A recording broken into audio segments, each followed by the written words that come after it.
Before I get started on this video, I wanted to congratulate the winner of the Goth fragrance giveaway, and that is Mars.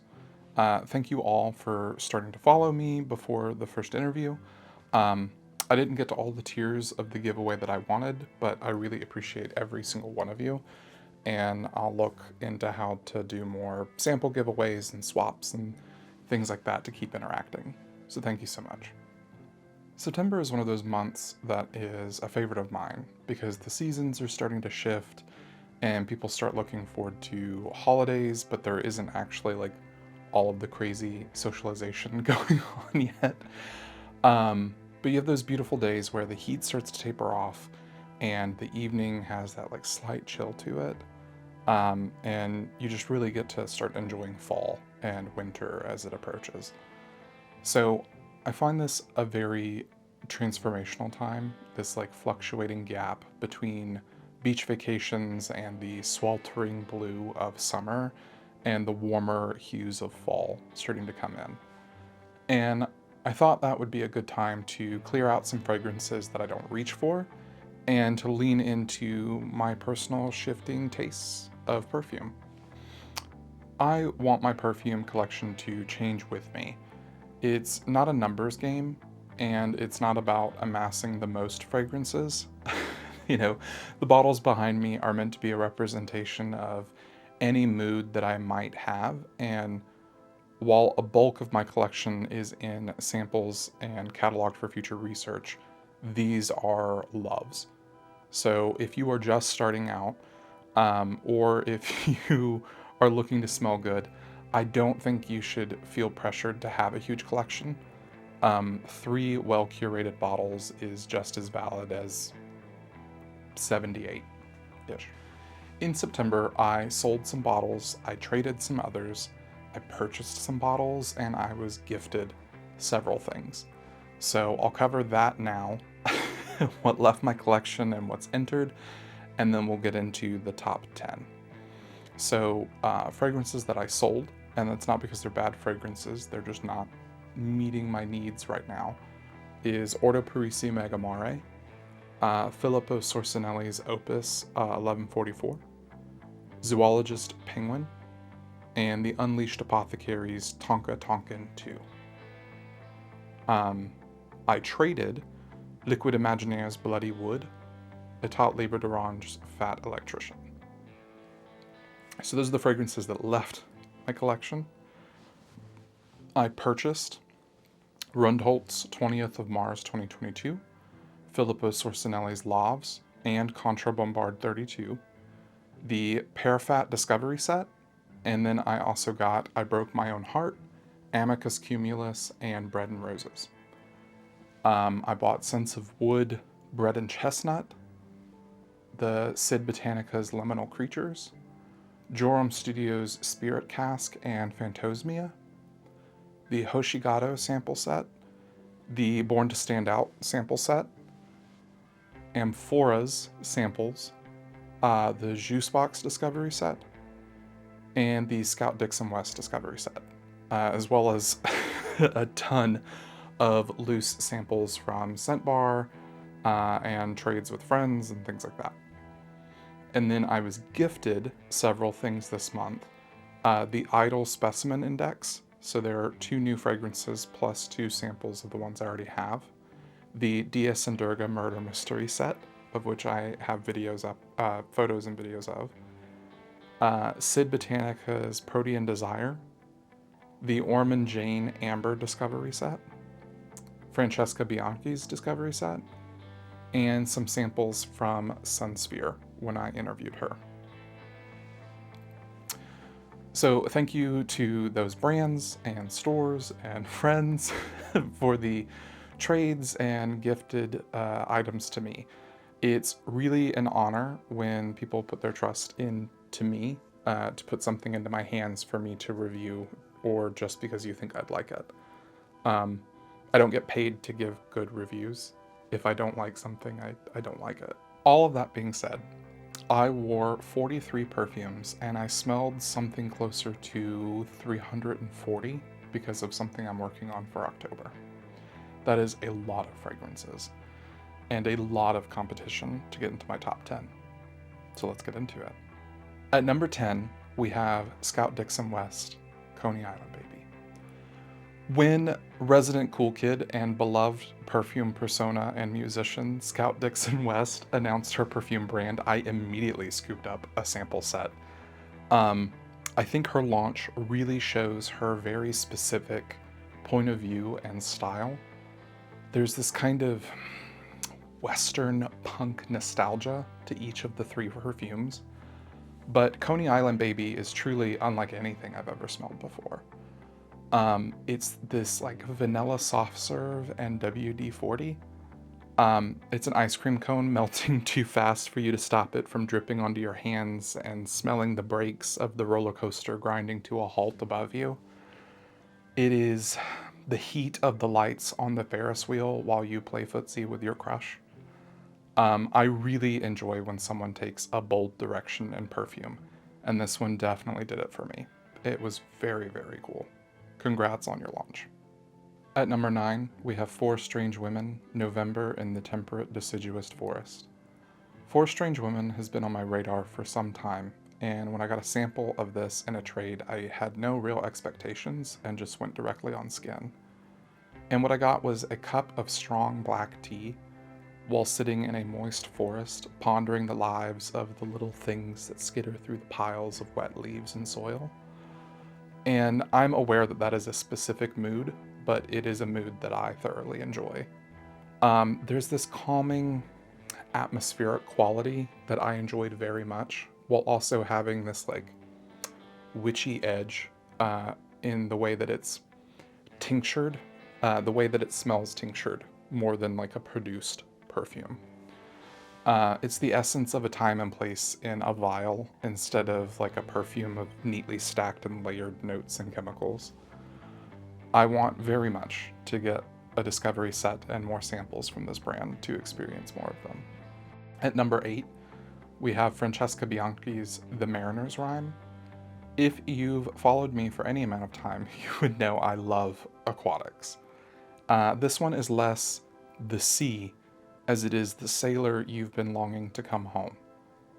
It opens sharply ozonic and watery like sea spray, but the follow through is this like chiffre framework punctuated with facets of ambergris and patchouli and musk that bring the man lost at sea to the forefront. It's deeply sexy and a contender for a full bottle. At number 7, we have Jusbox, Siren, and Sailors. I'll do a whole video at some point on the discovery set, but Siren and Sailors was the last and best perfume I smelled.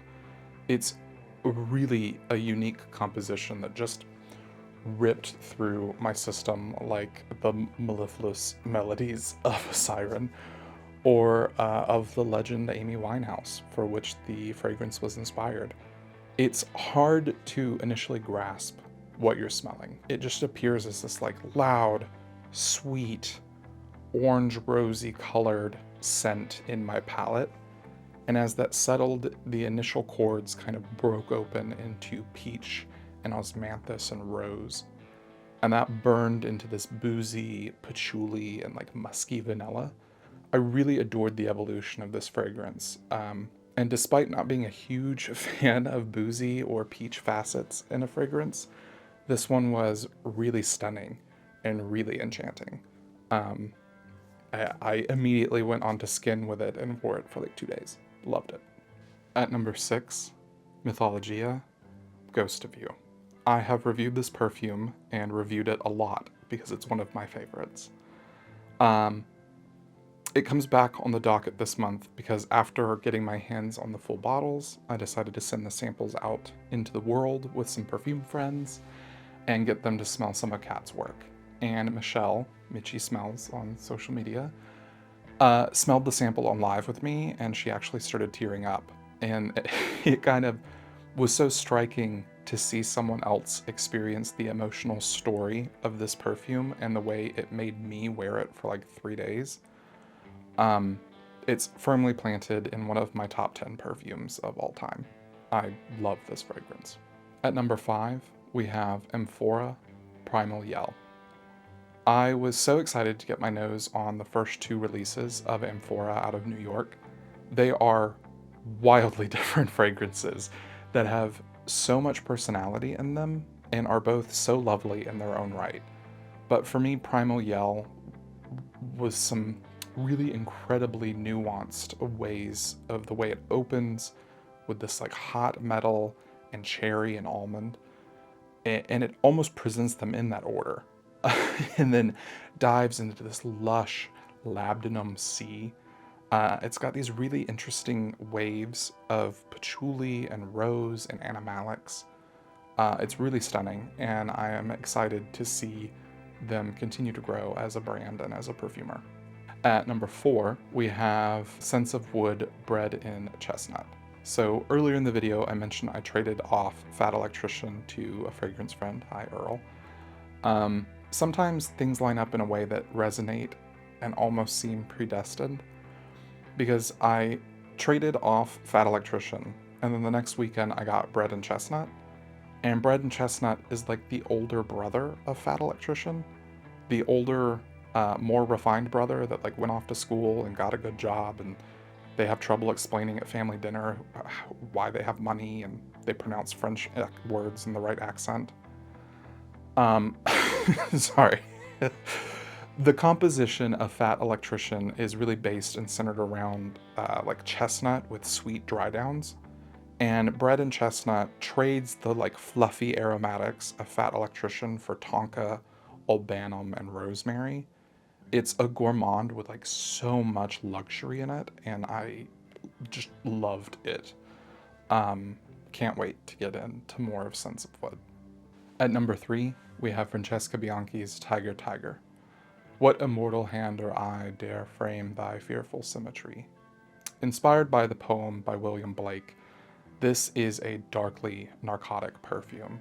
The description calls it a sublime contraposition between beauty and terror, and this is a perfume that gave me goosebumps.